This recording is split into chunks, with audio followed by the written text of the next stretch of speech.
buno bwe bwana obugambi bwokuba obwa sitaani kampuni zezenjawo bwe buzikozesa newankubadde abasinga tuyinza okubanga tubadde tetubugendereranga. Katutandike ne kana akabonero. Wabula sooka ogobere ng'onyiga mu plus button gwali ku YouTube osubscribinge. Waliwo ekyokunywa kino kakasanga waliwo abantu abaali bakinyoddeko.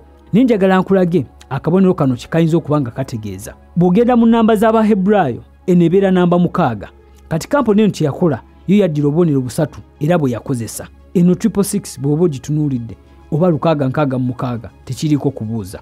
Era nga tukyali ku kampuni eno yennyini bw'otunula ekigambo kino monster njagala wekkaanye eyo o engeri gye bagiwandiikamu. Bw'okwata ekigambo kino n'okisulika eyo o efuuka omusalaba ogwewunzise era nga guno omusalaba ogwewunzise bwe guti tukimanyi bulungi abantu abagukozesa be babakkiriza mu sitaani.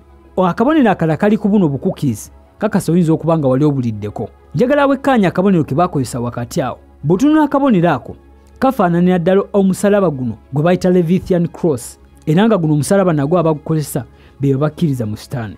Byonna akwogerako oyinza okuba nga tobimanyi bulungi oba nga totera bikozesa mu bulamu bwo obwa bulijjo. Kano akaddako yagala gaana okalaba buli lunaku era okakozesa. Akabonero kano ke ka Gmail. Njagala wekkaanye akabonero kano aka Gmail kafaananira ddala akantu kano ke bayita Royal Arch era nga ba Freemasons ke beesiba mu kiwato nga bw'oli mu kulaba mu bifaananyi ebyo. Ate tukimanyi bulungi abantu bano ani gwe bagoberera era ani gwe bakkiririzaamu. Akabonero akalala kano nako okakozesa era okamanyi ke ka Facebook. Eno ekozesebwa nabo mu ba Freemasons. Eno ya Facebook ke kabonero ka Tubal Cain. Simanyi erinnya oba ndi atudde bulungi naye nga nako kano kakozesebwa ba Freemasons era ngeno yali omuweese yasooka mu Bayibuli. Gwalina Bayibuli ojja kgenda mu Genesis ku lunyiriro olwokuna essula ya 22 ojja kulaba ono omusajja gwenjogerako gwe bajjamu kano akabonero era nga kano akabonero ba Freemasons nabo be bakakozesa. Kampuni zezenjawulo zikozesa obubonero obw'enjawulo obulina amakulu ameekusike naye olwaleero mu eno vidiyo bwe bwensobodde okuwaako era bwe naaba nfunye obudde nja kwongerayo n'obulala.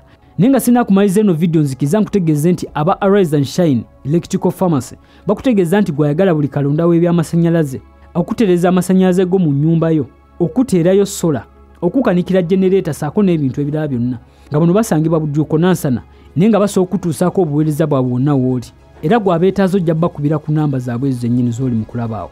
Kujjukiza teweerabira okugobera ng'onyiga mu plus button saako n'okusubscribinga ku YouTube channel osobola okutwegattako ne ku WhatsApp group.